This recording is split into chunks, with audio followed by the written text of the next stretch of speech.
Communicator. The 7th generation subject, War on Science, continues. November 7, 2018. The 2018 elections for the House and Senate in the United States ended hours ago. And it looks like the war on science will continue as before.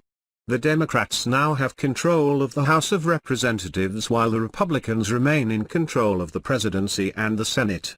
This translates into more anti-science political activity fostered by corporations and oligarchs. If we thought that it could not come at a worse time, we might be correct, but it's hard to tell because we are now sliding into feedback loops as Earth's atmosphere and oceans continue to warm, keeping with projections from the late 1900s. Use the Killer Oceans link below for links to pertinent books, articles, and videos outlining corporate and government moral corruption. Here's a short list of scientists victimized by a Republican Party-led anti-science campaign. This writer is neither Republican nor Democrat. When news broke that climate scientist Dr. Katharine Hayhoe was helping Newt Gingrich write a book addressing global warming, people who reject climate science went on the attack. She started receiving hate mail, some of it unprintable. Rush Limbaugh demeaned her as a babe named Hayhoe. A group with ties to the billionaire Koch brothers tried to invade her privacy by suing for access to her emails.